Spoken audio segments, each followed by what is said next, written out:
अच्छा जी, टॉपिक है हमारा आज चैप्टर नंबर 3 हमने शुरू करना है। इनमें से सबसे पहले हम इंट्रोडक्शन की बात कर लेते हैं। ये देखिएगा जी, चैप्टर नंबर 3 में हमने दो ग्रुप्स के बारे में डिस्कशंस करनी है। एक है 3A ग्रुप और एक है 4A ग्रुप, और इन दोनों के बारे में हम डिस्कस करते हैं। देखिएगा, सबसे पहले हम ये इंट्रोडक्शन के अंदर कुछ इंपॉर्टेंट बातें मौजूद हैं, हम वो पहले डिस्कस कर लेते हैं।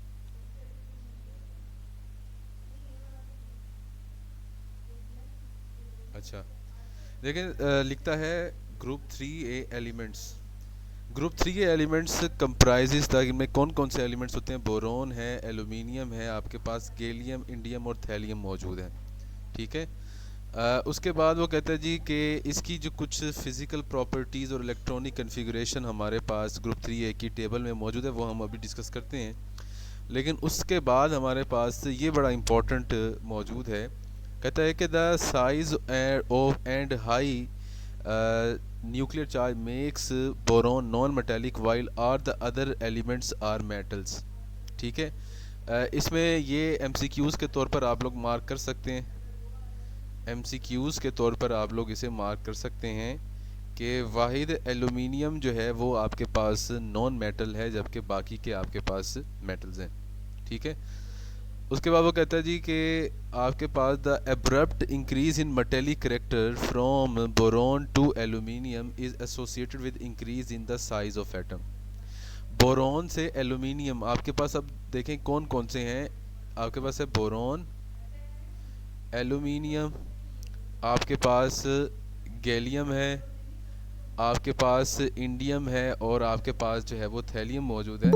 तो आप कहना चाह रहे हैं, आप कहना ये चाह रहे हैं कि बोरोन आपके पास नॉन मेटल है, जबकि आपके पास बोरोन नॉन मेटल, ये मेटल है।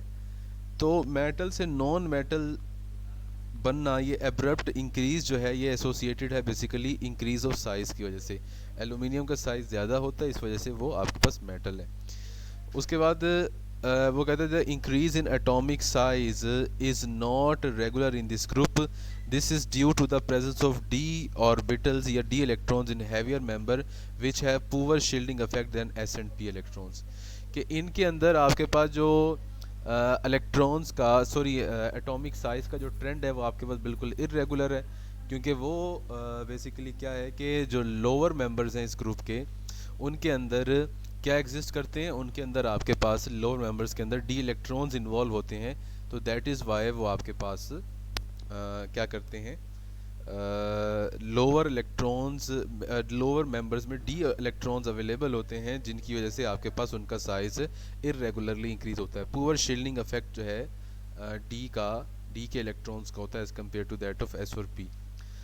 इनके साइज़ को कंपेयर कर लेते हैं। अभी उसने कहा कि इरेगुलर साइज़ होता है, तो उसको साइज़ को कंपेयर भी कर लेते हैं। जैसे वो कह रहा है आपके पास, ये देखिएगा, ये एटॉमिक रेडियस आपके पास बोरोन का 80 था, फिर 125, फिर 150, 134 है आई थिंक, फिर 144 और 148। यानी कि लास्ट मेंबर्स में जो है वो बाकी तमाम मेंबर्स में जो साइज़ है वो बिल्कुल आलमोस्ट करीब करीब है। लेकिन बोरोन और एलुमिनियम में एक वाइड डिफरेंस मौजूद है। आपके पास बोरोन और एलुमिनियम में एक वाइड डिफरेंस मौजूद है, जबकि बाकी तमाम मेंबर्स के अंदर आपके पास जो साइजेस हैं वो बिल्कुल करीब करीब हैं एक दूसरे के। ये सारे के सारे एक दूसरे के करीब हैं, जबकि वहाँ पे आपके पास एक अच्छा खासा डिफरेंस मौजूद है, जिसकी वजह से बोरोन नॉन मेटल है और एलुमिनियम आपके पास मेटल इन नेचर होती है। ठीक है। इन सब की कन्फिगरेशन में इनके लास्ट, इनकी जो कन्फिगरेशन होती है वो होती है NS2NP1, यानी कि आखिरी शेल में 3 इलेक्ट्रॉन इनके मौजूद होते हैं। ठीक है जी, यहाँ तक। उसके बाद इनकी अकरेंस देखिएगा, जैसे मैंने आप लोगों को कहा हुआ है कि इन फार्मूलाज को आप लोग ज़रूर याद करें। आज बल्कि पिछले टेस्ट में ये MCQs भी आया हुआ था। Na3Al F6 क्रायोलाइट जो है वो सोडियम का मिनरल होता है। ठीक है, एलुमिनियम का भी है, सोडियम का भी मिनरल है ये। ठीक है। उसके बाद देखिएगा जी, नेक्स्ट फेल्ड्स्पार है, मीका है, मस्कोवाइट भी कहते हैं मीका को, काओलिन है आपके पास, कोरंडम है आपके पास, एमराल्ड है, गिप्साइट है आपके पास, इसी तरह से आपके पास बॉक्साइट है, क्रायोलाइट है और डायस्पोर है। इसमें से जो बॉक्साइट है ना, ये एलुमिनियम की चीफ ओर होती है। चीफ ओर से मुराद है यानी कि सबसे ज़्यादा एलुमिनियम को अगर प्रिपेयर किया जाता है तो वो बॉक्साइट से प्रिपेयर किया जाता है। एलुमिनियम को एक्सट्रैक्ट करना हो अगर हमने, तो सबसे ज़्यादा जो हम और इस्तेमाल करते हैं वो आपके पास बॉक्साइट होती है। तो ये आपकी चीफ और है। ठीक है जी। तो ये हमारे पास सिचुएशन यहाँ तक पहुँच चुकी। फिर हम उसके बाद डिस्कस करते हैं बोरोन का पेकुलर बिहेवियर। ये आपके पास शॉर्ट क्वेश्चन में पूछा जा सकता है। अब वो पहले शुरू में जो है वो जवाब देगा वाई का, कि why boron is boron show peculiar behaviour, ये पहले उसका जवाब है आपके पास। फिर फर्दर मोर हमारे पास जवाब आएगा कि कौन कौन से पॉइंट्स में वो आपके पास पेकुलर बिहेवियर शो करता है। देखिए पहला पॉइंट जो है वो हम पहले वाई डिस्कस कर लेते हैं कि क्यों करता है। Boron is the first member of 3A group और it show many dissimilarities with the member of its own group. The difference in the properties of boron and those of other members of the series is mainly due to, अब कौन कौन से हैं? एक तो size में difference है, boron का साइज़ सबसे छोटा है आपके पास और एल्यूमिनियम का साइज़ और बाकियों का साइज़ जो है वो लार्ज होता है। और आयोनाइजेशन एनर्जी की वजह से भी, कि बोरोन की आयोनाइजेशन एनर्जी सबसे ज़्यादा होगी जबकि आपके पास बाकियों की आयोनाइजेशन एनर्जीज रिलेटिवली लोअर होंगी। अब किन किन पॉइंट्स में वो वेरी करता है वो हम देख लेते हैं। बोरोन वाहिद मेंबर है आपके पास जो क्या है नॉन मेटेलिक नेचर का है, बाकी सारे मेटल्स हैं ऑलमोस्ट। कि it is the element with less than, ये वाहिद एलिमेंट है पूरे पीरियोडिक टेबल में जिसमें लेस देन 4 इलेक्ट्रॉन्स भी हैं और उसके बावजूद भी ये आपके पास मेटल नहीं है, क्योंकि लेस देन 4 इलेक्ट्रॉन्स वाला हर एलिमेंट आपके पास मेटल है सिवाय बोरोन के। Boron always uses 3 electrons for bonding purposes and इसकी कॉमन ऑक्सीडेशन स्टेट्स +3 भी है -3 भी है। और one of the outstanding features of boron is its ability to form nuclear addition compounds, adduct जिन्हें कहते हैं हम। आप लोगों को वो याद होगा NH3, और ये अपने लोन पेयर दे के और BF3 के साथ बॉन्ड बनाता है, वो कोऑर्डिनेट कोवेलेंट बॉन्ड वाली एग्जांपल। तो boron has the capacity that its compounds can form addition compounds। ठीक है, तो ये हमारे पास फर्दर मोर ये हमने डिस्कस कर लिया। और लास्ट में जो पॉइंट है हमारा अबाउट सर जरा एक दफा ये शॉर्ट बता दें दोबारा से, एडिशन कंपाउंड वाला। ये जो शॉर्ट आपने बनवाया है। शॉर्ट जो है ये पेकुलर बिहेवियर वाला है आपके पास। एक तो वाई पूछा जा सकता है, why boron is peculiar in nature, या और दूसरा जो है वो how boron is peculiar in nature. जैसे मैंने पिछले चैप्टर नंबर 1 में आप लोगों, चैप्टर नंबर 2 में जो है वो आप लोगों को सवाल बनवाए थे ना ये वाले। तो वाई का जवाब है उसका स्मॉलर साइज और हाई आयनाइजेशन एनर्जी, और हाउ का जवाब है इसके सारे पॉइंट्स। ठीक है सर। ओके। और लास्ट में आपके पास है boron does not form ionic compounds. बड़ा एमसीक्यूज के पॉइंट ऑफ व्यू से बड़ी अहम बात कर दी कि ये आयनिक कंपाउंड्स नहीं बनाता विद सल्फेट, नाइट्रेट और any other A9, but boron does not form a stable cation, क्योंकि बोरोन कभी भी स्टेबल केटाइन नहीं बनाता। ये सवाल भी आ सकता है, why does boron does not form ionic compound. शुरू में वाई लगा दें तो ये बन जाएगा आपके पास यहाँ पे why boron does not form ionic compounds. ठीक है,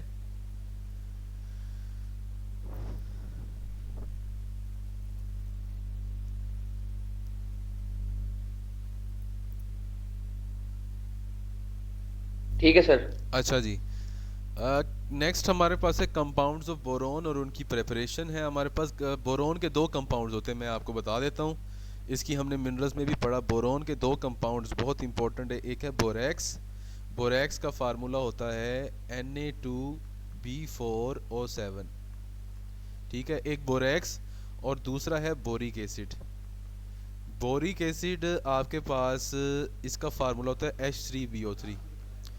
तो इन दोनों की प्रेपरेशन, इन दोनों की प्रॉपर्टीज़ और इनके यूजेस जो है वो हमने बोरोन की केमिस्ट्री के अंदर डिस्कस करने हैं।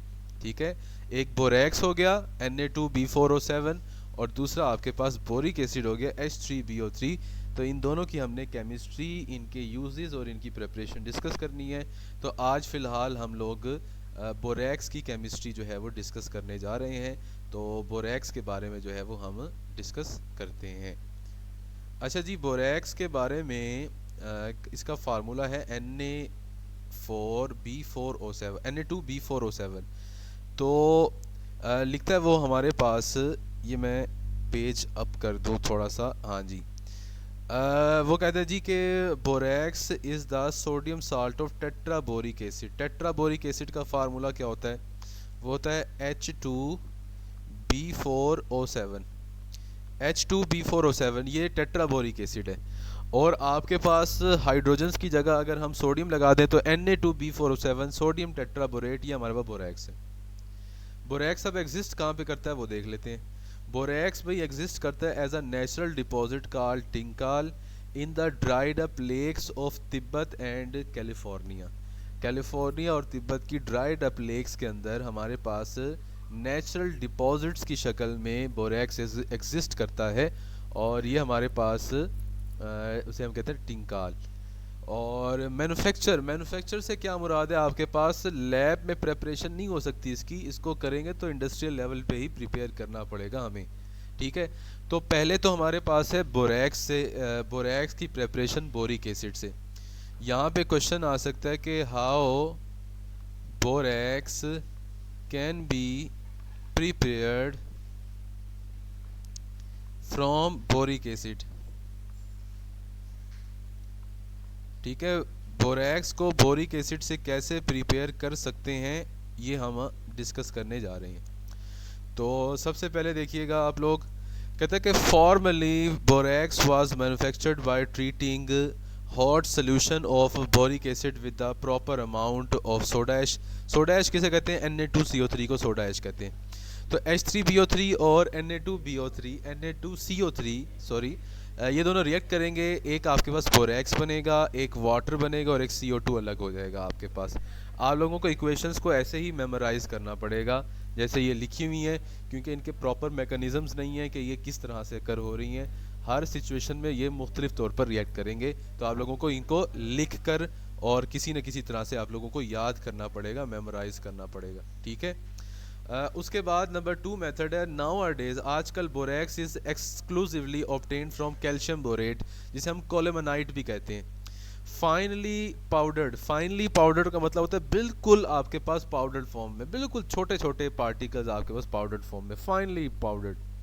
कोलेमनाइट, colemanite calcium borate Ca2B6O11 is boiled with sodium carbonate solution when calcium carbonate precipitates and mixture of borax and sodium metaborate is formed।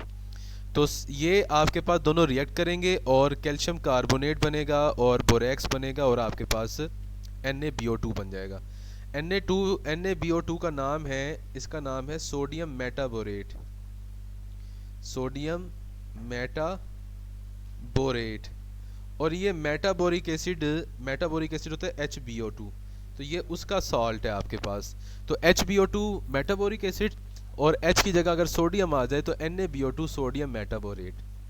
कहता था क्लियर सोल्यूशन, ये आपके पास जो क्लियर सोल्यूशन बन रहा है from the top is shaken off and then allowed to crystalline when crystal of borax separate out.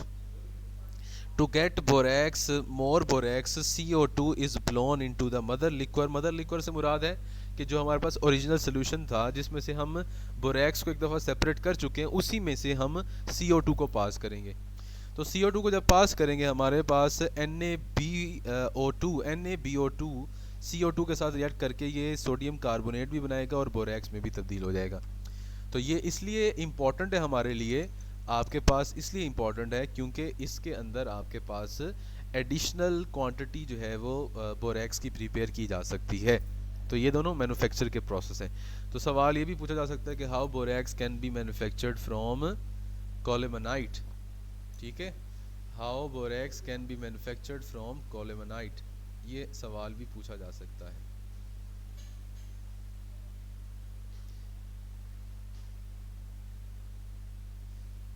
How borax can be prepared sir इससे long आते हैं। लॉन्ग लास्ट ईयर तक तो नहीं आया, लेकिन अभी कुछ नहीं कहा जा सकता क्योंकि हमारा वो 16 में से आता था, वो अब नहीं है चैप्टर। तो अब इन्हीं में से डेफिनेटली किसी न किसी को पिक करेंगे वो।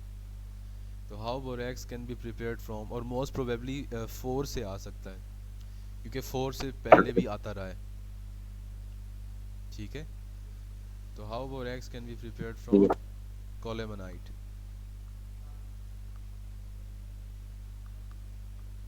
ठीक है जी। तीसरा मेथड एक और भी लिखा हुआ है यहाँ पे। तीसरा मेथड क्या है? तीसरा मेथड कहता है बोरेक्स में आल्सो बी प्रिपेयर्ड या ऑब्टेन्ड फ्रॉम टिंकाल। ये टिंकाल का फार्मूला है Na2B4O7.10H2O। तो टिंकाल आपके पास हाइड्रेटेड बोरेक्स है .10H2O, और अगर वो डिहाइड्रेटेड जाएगा तो उसे हम बोरेक्स कहेंगे। तो by treating tincal with water and subsequently evaporating the clear solution when crystals of borax separate out, यानी कि वाटर सारा हम इवेपोरेट कर दें ताकि उसमें से कोई भी वाटर मॉलिक्यूल बाकी ना बचे। तो इस तरह से हम लोग इसकी मैन्युफैक्चर कर सकते हैं। ठीक है, मेरे ख्याल में काफ़ी है यहाँ तक। काफी अच्छे। ठीक है जी, यहाँ तक फिर वाइंड जी अप सर, करते काफी है।